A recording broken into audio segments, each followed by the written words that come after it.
Hello guys, welcome to my channel. எல்லோரும் மோர் குழம்பு நம்ம வித்தியாசமாக செஞ்சு சாப்பிட்ருப்போம். அந்த மோர் குழம்பு இன்னும் வித்தியாசமாக நம்ம குருவாயூர் கோவிலில் ரசகாலங்கிற பேரில் கிடைக்கும். ஸோ அதுதான் நம்ம இன்றைக்கி செஞ்சு பார்க்க போகிறோம். எப்படி பண்ணலான்னு பார்க்கலாமா? இதுக்கு ஒரு கடாயில் கொஞ்சம் தேங்காய் எண்ணெயில் கொஞ்சம் மிளகு, ஜீரகம், வரமிளகா, வெந்தயம், அரிசி எல்லாத்தையும் நல்லா வறுத்து எடுத்துக்கோங்க.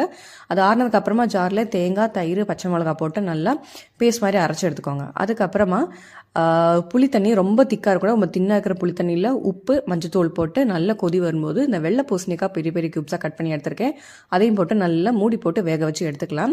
இந்த வெள்ளை பூசணிக்காய் நல்லா வெந்ததுக்கப்புறமா நம்ம அரைச்சி வச்சிருந்த பேஸ்ட் போட்டு தேவையான தண்ணி மட்டும் ஆட் பண்ணிக்கோங்க. உங்களுக்கு எந்த அளவுக்கு தண்ணி வேணுமோ அந்த அளவுக்கு தண்ணி ஆட் பண்ணி கொஞ்சம் வெல்லமும் போட்டு நல்லா மிக்ஸ் பண்ணி எடுத்து திருப்பி 4-5 நிமிஷம் நல்லா கொதிக்க விட்டு எடுத்துக்கலாம்.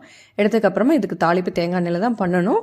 2-3 டீஸ்பூன் தேங்காய் எண்ணெயில் கடுகு, கருவேப்பிலை, வேணால் காஞ்ச மிளகா கூட போட்டுக்கலாம். எல்லாத்தையும் போட்டு நல்லா மேலே போட்டு எடுத்தோம்னா சிம்பிளாக பண்ணக்கூடிய குருவாயூர் ஸ்பெஷல் ரசகாலன் ரெடி. கண்டிப்பாக எல்லோரும் வீட்டில் ட்ரை பண்ணி பார்த்துட்டு எப்படி இருக்குன்னு என்னோட காமெண்ட் செக்ஷனில் சொல்லுங்கள்.